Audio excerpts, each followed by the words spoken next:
এখন দেখো বন্ধুরা 4:20 বাজে। ইতিমধ্যে আমার ফ্রেশ হওয়া শেষ। আর তোমাদেরকে জানাচ্ছি good morning, welcome my channel. আশা করি আমার গৃহরাজকন্যারা খুব খুব ভালো আছে, হাসি খুশি আছে আর আনন্দে আছে। তো জগিং করে এসে সকালে আমি শাওয়ারটা নিয়ে পড়তে বসে গেলাম। আর এই পড়াটাতে যথেষ্ট মনোযোগ ছিল আর পড়েও বেশ মজা পেয়েছি আমি। এর আগেও সকালে খুব ভোরে জগিংয়ের অভ্যাসটা ছিল, কিন্তু মাঝে দিয়ে প্রায় 1.5 বছর পর আবার সে জগিংয়ে গেলাম। মানে এত সকালে হাঁটতে বের হলাম জগিং করতে। তো বেশ ভালো লাগছিল অনেক দিন পর জগিং করাতে। আর যেহেতু নিয়মিত আমি রুমের মধ্যে হোম ওয়ার্কআউটগুলো করে থাকি, তাই আমার ততটা সমস্যা হয়নি। তো আমার যারা গৃহরাজকন্যারা আছো তারা অবশ্যই চেষ্টা করবে অ্যাটলিস্ট হোমওয়ার্কটা করার, মানে হোম ওয়ার্কআউটটা করার। এতে তোমাকে যেমন ফিট লাগবে শারীরিকভাবে, মানসিকভাবেও অনেক দিক দিয়ে হেলদি রাখবে। তারপর পড়ার মাঝে দেখো এখন বাজে 6:07। একটানা পড়ে এসে প্রায় আমি 5টা থেকে পড়া শুরু করেছিলাম। তো এখন একটানা পড়াটা শেষ করে এসে কিছু কাপড় চোপড় ধুয়ে রাখা হয়েছিল, তো সেগুলো এখন নাড়তে চলে আসলাম। তো দেখো এখনও আমাদের বাসার মানে আমাদের বাড়ির কেউ ঘুম থেকে ওঠেনি, দেখেছো জানালাটা বন্ধ। তো বাড়ির কেউ এখনও ঘুম থেকে ওঠেনি। আর এত সকালবেলা আমার মানে খুব ভালো লাগছে। মানে সকালে তো ওঠা হয় কিন্তু জগিংয়ে তো বের হওয়া হয় না।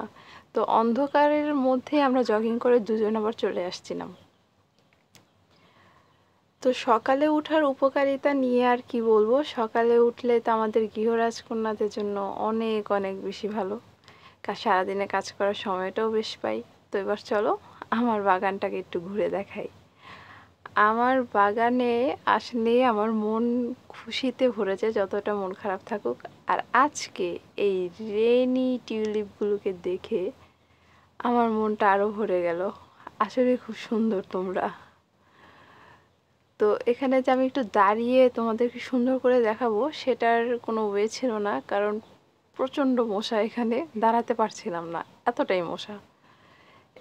আমি তো ভেবেছিলাম এর আগে যে ফুলগুলো দেখেছিলাম যে দেখেই মনে হয় বিদায়, এরা আর এবছর এদের দেখতে পাবো না। কিন্তু আবার আসলেই আজকে খুব অবাক হয়ে গেলাম, আমি সত্যি অবাক হয়ে গেলাম।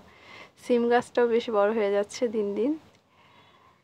আর এই যে রঙ্গন ফুলটাও ফুটে আছে, বেশ সুন্দর।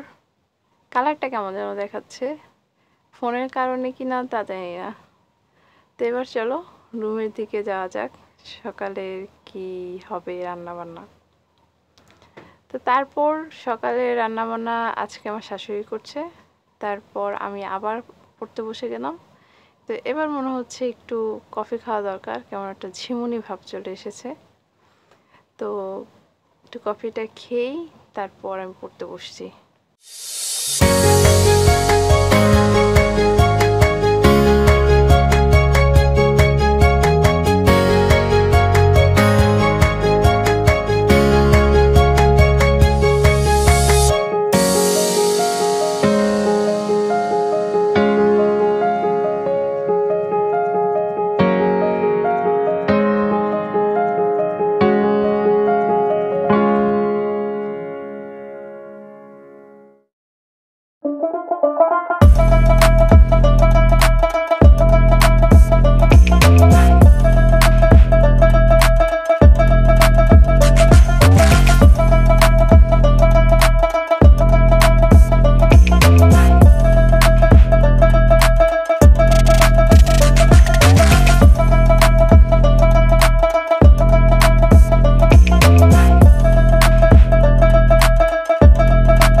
তারপর দুপুরে রান্নাবান্না সব কিছু কেটে কুটে দিয়ে আমি আজকে রান্না করব না, আজকে রান্না করবো আমার শাশুড়ি, তাই মশলাটা বেটে দিচ্ছি।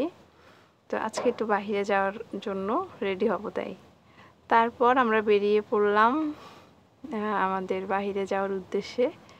আসলে কি উদ্দেশ্যে যাচ্ছি, কেন যাচ্ছি, যখন কাজটা সফল হয়ে আসবে তখন অবশ্যই তোমাদেরকে জানাবো। আজকের এই ছোট ব্লগটি যদি তোমাদের ভালো লেগে থাকে অবশ্যই লাইক, কমেন্ট, শেয়ার, সাবস্ক্রাইব করে দিতে ভুলে যেও না কিন্তু। আর এই প্লেসটা ছিল অসম্ভব পরিমাণে সুন্দর, আর ঝিরিঝিরি বৃষ্টি হচ্ছিল, তাই আমি বেশি একটা ভিডিও করতে পারিনি তোমাদের জন্য, কারণ দেখতেই পাচ্ছ বেশ মেঘলা। তো আজকের ব্লগটি এ পর্যন্তই। সবাই ভালো থাকো, সুস্থ থাকো, সুন্দর থাকো, আর সব সময় হাসি খুশি থাকো। ওয়েদারটাও ছিল অসম্ভব সুন্দর, প্রচুর বাতাস ছিল আর ঝিরিঝিরি বৃষ্টি।